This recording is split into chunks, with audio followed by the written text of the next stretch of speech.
In the previous module, when we are talking about AR model and showing that how we can find out the coefficients, strictly speaking it is not actually AR model, it is just a linear prediction model. The reason is we were looking at only a deterministic signal, we have not considered it as a random signal. We have just taken that signal is a deterministic one and trying to find out a linear prediction model which fits there. Now, let us take the case that if the signal is a random signal, how we proceed about it. Okay. And to be precise, that AR model is defined only for the assumptions that signal is random, because the driving signal is a white noise which is itself a random process. Okay. So, this difference please keep in mind, and here if we take the yn is a random actually signal. So, error En which is the prediction error of yn is also random. So, in this case the equation 1, that equation 1 what we had for the total square error or a scaled version of it mean square error, it would take a new form. Okay. What we have done, instead of the summation we have used the expectation operator. This is the change. Now, the natural question could be that why we are doing all such tricks. The point is that for the beauty of this parametric model is that when we know that this is the model, we try to find out the model parameters out of the signal. We call for a random process that these values are just ensembles. So, once we have the outputs yn, out of that we find out the model parameters, and once we get the model parameters, we can characterize that process in terms of model parameters.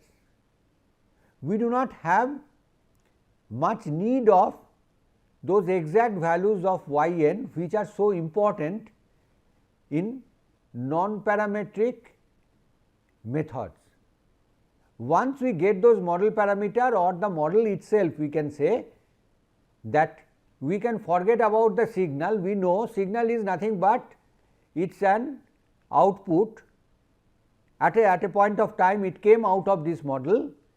At a different point of time, another set of values may come out of that model, and as we know the model, we can do all the work with the help of that model. So, the signal becomes of less importance after the model is derived, and once we have that all the parameters in our hand. Okay. So, that is the beauty of the parametric model, it gives a compact representation of the whole thing.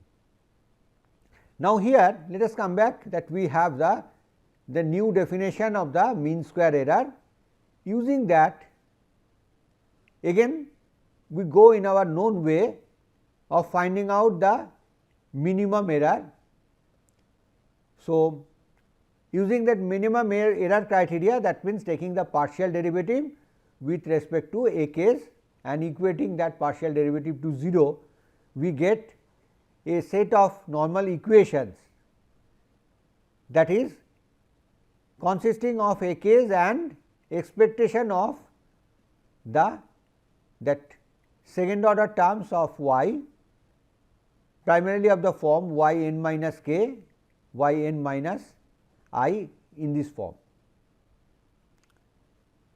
So, if we solve that, we can get the value of AKs, and again with these expected values we can actually get the mean square error value also with the help of the expected values of y n minus I into y n minus k and AKs. Now, if the signal is a stationary random process, the term that y n minus k, y n minus I, or rather the expectation of this product, we can represent it as the autocorrelation of lag I minus k, and we get actually the same form as previous, that equation number 3, that the equation number 3 which gave us those equations. So, we are getting the same set of normal equations with phi, and here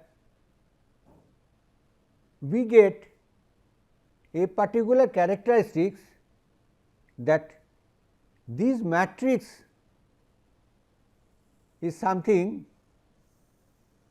very interesting. If you look at that, all the diagonal terms, the principal diagonal it is with phi 0, and you will get that off diagonal terms also they are having the same values. Here it is phi 1, it is phi actually minus 1 means again phi 1 for real signal. Okay.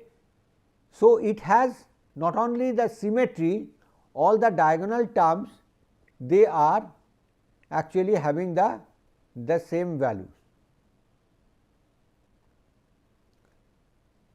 So, for the real signal, this p by p matrix it is symmetric and the elements along the diagonals are identical, and such matrix is given a special name as Swayam matrix. Okay.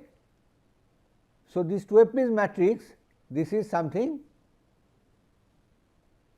very special structure, and this equation what we got, it looks very similar to the earlier Wiener filter.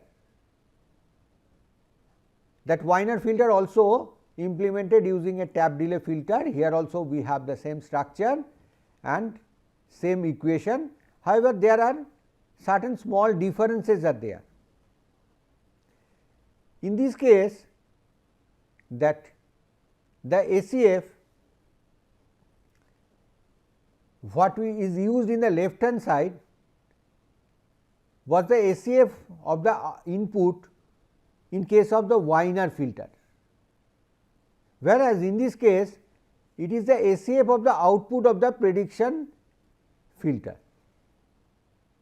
So, this is the first difference, that in the left hand side the coefficients or the terms what we get, though both the case it is ACFs. In case of Wiener filter it was ACF of the input, and in this case the ACF of the prediction filter, that means that of the output signal.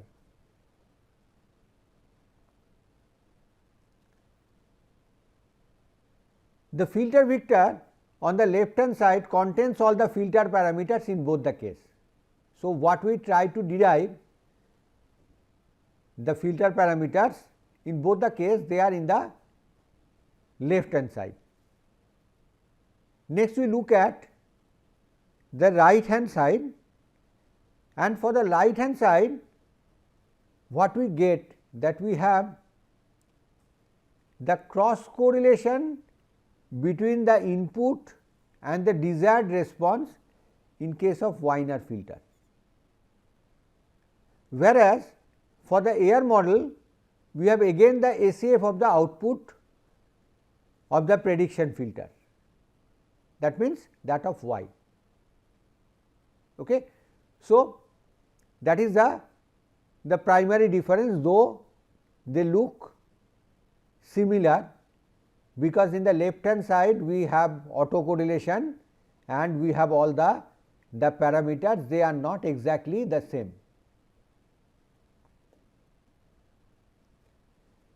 Now, to take actually the advantage of the special structure of this matrix, which is a Toeplitz matrix, we can make use of the Levinson-Darwin algorithm.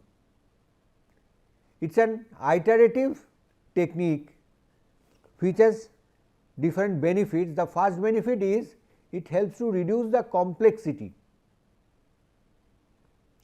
The complexity of the computation or the solution of the set of linear equations. We know that to compute it directly, what we can do, we can take the inverse of that matrix and take it in the right hand side. We can multiply both the sides by the inverse of that autocorrelation matrix. So, left hand side will have those filter parameters, right hand side will have the inverse of the autocorrelation matrix multiplied by the vector of autocorrelation, and then we can get those filter parameters after the multiplication in the right hand side. Now, the amount of computation what we have to do, we can reduce that using the special structure of the Levinson-Darwin algorithm. So, first let us see that how the process is defined for that. Here the steps are given. The first step is that we have to do the initialization, and initialization first the index is 0, and for that the error E 0, it is nothing but the signal autocorrelation at the 0th lag. In other words, when the prediction order is 0, then prediction would be 0. So, the prediction error is nothing but same as that whole signal. So, the energy of that would be same as the signal energy. And now, we have to go through number of iterations, or to be more precise, for p iterations. Okay. So, let us go through those steps. The first point is we need to increment the model order and compute the ith reflection coefficient. Now, if you look at the form of the reflection coefficient, you would get that you have seen this form. This form is nothing but the error of a actually ith order model. Okay.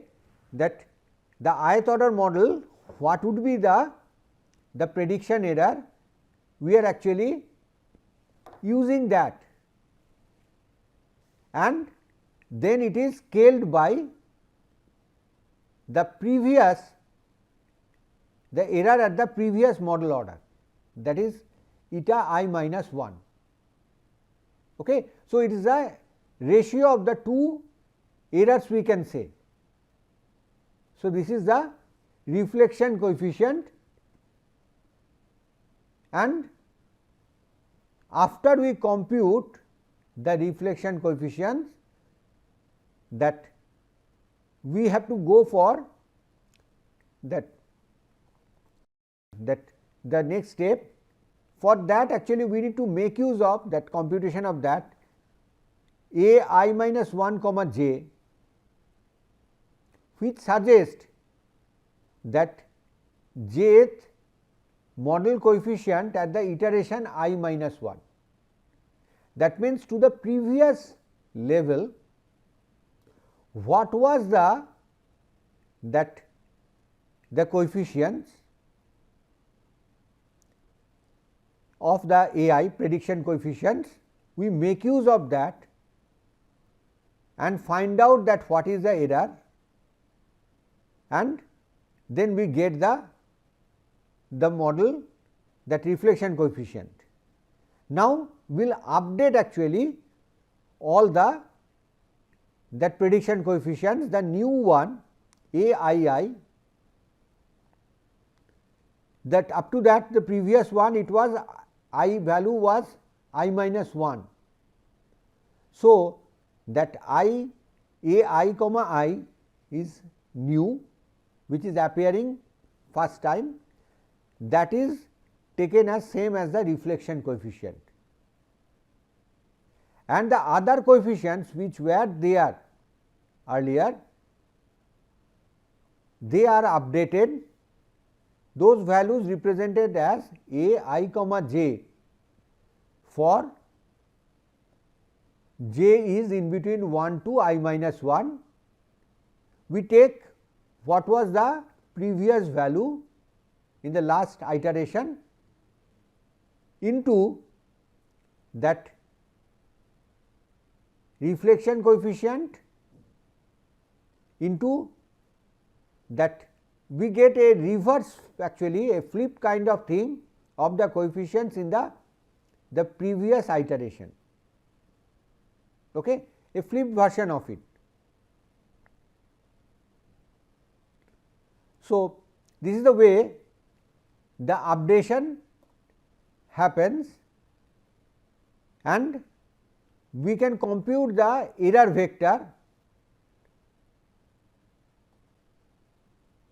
eta I. It is nothing but the previous error into 1 minus square of the reflection coefficient. So, these steps actually are followed p times, and at the end of it we get the final model parameters AKs. They are given as that at the end of the p iterations, the coefficient values. Okay. So, what we were looking at, how to find out the filter parameters that we get by the that p iterations here. Now, as the model order increase, this total squared error TAC will decrease. Now, let us look at couple of interesting thing that from the book we have taken these points, book of Professor Rangayan. It is written that reflection coefficients may be used to test the stability of the signal, and the next point is, for stability all the reflection coefficients has to be less than unity in magnitude. I have not changed those statements because they are in the book, and if you are following that book you may be a bit ruffled if I change them. But the fact is, if you go through the SMK's book, you will get that reflection coefficients have a nice property that they would always be less than unity in magnitude. Okay? That you can actually convince yourself, you can take an example and compute them, or you can just look at that equations. Let us go back to that, how reflection coefficients are computed. Here if you look at this equation of reflection coefficient, it is nothing but actually the error in the previous, that the present error divided by the previous error.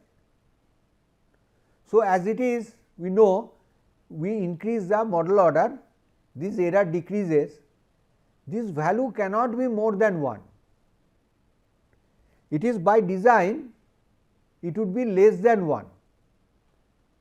In fact, that is one of the beauty of the Levinson-Durbin algorithm. The filter coefficients it will generate in this way, it will make sure that the filter would be stable, because they would be reflected inside the unit circle. Earlier we have gone through the concept of minimum phase signal, where all the poles and zeros they are reflected inside. Here Levinson-Darwin algorithm, using that reflection coefficient, they are achieving that property. They are reflecting all the poles here, because here we are not dealing with zeros, inside the unit circle, and all those air parameters they are corresponding to the minimum phase signal, or to put it in a more simpler way, that we always get a stable signal. So, these two lines they are not precisely correct, they should be interpreted in a different way, that Levinson-Darwin algorithm that gives stable filter and reflection coefficients make sure that their values or magnitude would be less than unity, and thereby they are actually reflected inside. So, all the coefficients what we get, we could make use of it without any problem of stability. Okay. So, now we can look at how to get the gain factor G. Now, the comparing the air model with the air equation, we need to compare that. So, we take the two equations side by side, both can be written in a way that yn is there in the left hand side. For the air model, right hand side we are getting the values of the output and G times the present input x n. For the error equation, what we are getting in the right hand side, the error term minus actually again the summation of the previous terms multiplied by the corresponding air coefficients. Okay. So, now if we compare these two, what we get, that the error term is nothing but G times the present input signal. So, what we can do, that we can get that input signal is proportional to the error signal, or we can say other way round, the error signal is proportional to the input irrespective of the nature of input. So, when we look at the output energy, and that is for a fixed Hz, that means Hz is computed, we need to have a energy balance in both the sides, in the input and the output, because of the preservation of the energy. So, looking at that, what we can get, that G square is equal to that the prediction error for phi y equal to 0. That means, what we are suggesting, that the input, if it is of say unit energy, then the sole energy of the driving is because of the scaling factor G. So, that is same as the output error, and we already know the expression of the output error. So, we can get G unique up to scaling. The scaling factor is the scaling of the input signal.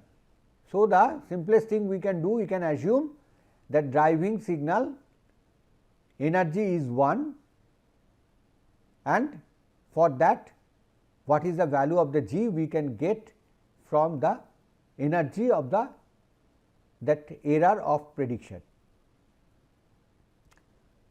So, with that we complete one part. Next we look at a different technique, of computing the actually the AR coefficients. This new technique is called covariance method. The previous technique, as we are using the autocorrelation, we can call them as the autocorrelation method for computing the AR coefficients. So, in this covariance method, again we use the same equation 1 and 2. The only change occurs in the range of minimization. The previous technique, we have taken the range is minus infinity to plus infinity, and however, that got limited because of the limited number of sample, but here we start with the fact that we have signals from index 0 to capital N minus 1. Okay? And over these, that if we minimize that error, we get a little different form. In this case, we get the equations in this way using that autocorrelation, this coefficients a k's, and we get a new term called c k minus k comma 1 or k comma I in this form. So, and these C's are capital C's are the autocorrelation function, we will get that, but before that we look at the form of total squared error. Again it is expressed in terms of the covariance function C, which is replacing the autocorrelation function used in the previous autocorrelation method, and the form of that C I comma k is very similar to the previous one. However, there is some differences that we observe. That matrix formed by the covariance function, it is again what we are getting, it is symmetric, because C I comma k and C k comma I, it is same, because the terms, the product is a commutative operation. So, the values are same if we change the order. So, again we get a symmetric matrix, but everything is not same. The element along the diagonal are not same. That C 00, C 11, C 22, they are not same. Okay. There is a change, and here we are showing that change in a quantitative way. If I look at C I comma I plus 1 comma k plus 1 in a more general sense, it is using that C I comma k plus we are having a new term, and we need to eliminate one term out of C I comma k. So, there is a change, or we can say that the summation window is shifted by one place. Okay. So, that creates the difference, we do not get anymore the Toeplitz matrix. So, what we get instead, the computation of the covariance coefficients, for that we need the data y n, we need it from minus p to n minus 1 for that range. So, we have to, if the data is given from 0 to or 1 to n, we need to reindex it and index it in this way, so that we have all the values available the output signal is available from the lag or from the instance minus p to capital N minus 1. Okay. However, that difference that is created between the autocorrelation and autocovariance method, this distinction disappears at the interval of summation tends to infinity. If we have more and more data, that difference actually disappears, which is caused by addition and the deletion of one sample from two different sites. Okay. So, they actually go to the same thing. So, that is about the autocovariance method, and we stop here for this session. Thank you.